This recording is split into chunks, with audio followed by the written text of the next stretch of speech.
36 तासानंतर बोट अपघातातील 6 जणांचे मृतदेह सापडले. उजनी धरणाच्या जलाशयात मंगळवारी प्रवासी वाहतूक करणारी बोट उलटून झालेल्या अपघातामध्ये करमाळा तालुक्यातील कुगाव आणि झरे गावातील बेपत्ता झालेल्या सर्व 6 प्रवाशांचे मृतदेह तब्बल 36 तासानंतर नैसर्गिकरित्या पाण्यावर तरंगत वर आले. त्यामुळे कुगाव आणि झरे गावावर शोककळा पसरली आहे. महाराष्ट्रात दुष्काळ आणि आचारसंहिता शिथिल करण्याची मुख्यमंत्री एकनाथ शिंदे यांनी निवडणूक आयोगाला केली विनंती.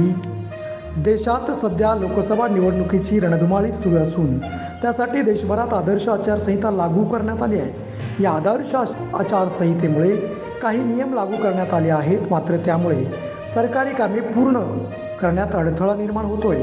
महाराष्ट्रातील दुष्काळाचे कारण देत सरकारने निवडणूक आयोगाला आचारसंहिता शिथिल करण्याची विनंती केली आहे. लोकसभेच्या 6व्या टप्प्याच्या प्रचाराच्या हालचालीची सांगता. लोकसभेच्या 58 जागांसाठी 6व्या टप्प्यात शनिवारी होणाऱ्या निवडणुकीच्या प्रचार तोफा गुरुवारी सायंकाळी थंडावल्या. 58 जागांसाठी 889 उमेदवार रिंगणात उतरले आहेत. राज्यातील मुद्रांक व्यवसायाला घरघर, विक्रेत्यांची होऊ लागली उपासमार. राज्य सरकारच्या चुकीच्या आणि आडमुठ्या धोरणामुळे मुद्रांक विक्री व्यवसायाला गरगर लागली असून मुद्रांक विक्री मोठ्या प्रमाणात होत नसल्यामुळे हा व्यवसाय संकटात सापडला आहे. त्यामुळे राज्यभरातील मुद्रांक विक्रेत्यांची उपासमार होत आहे.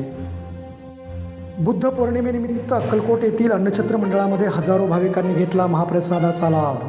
दिगंबरा दिगंबरा श्रीपाद वल्लभ दिगंबरा, स्वामी समर्थ महाराज की जय, अन्नपूर्णा माता की जय अशा जयघोषामध्ये श्री स्वामी समर्थ अन्नछत्र मंडळात गुरुवारी बुद्ध पौर्णिमेनिमित्त हजारो भाविकांनी महाप्रसादाचा लाभ घेतला.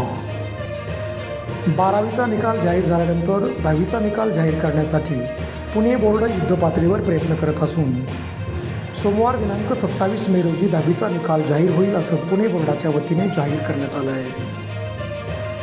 सोलापूर लोकसभा मतदारसंघातून महाविकास आघाडीचे उमेदवार आमदार प्रणिती शिंदे आणि महायुतीचे उमेदवार आमदार राम सातपुते यांच्यामध्ये झालेल्या दुरंगी लढतीमध्ये सध्या तरी आमदार प्रणिती शिंदे यांचं पारडं जड असल्याचं शहर आणि जिल्ह्यामधून बोललं जात आहे.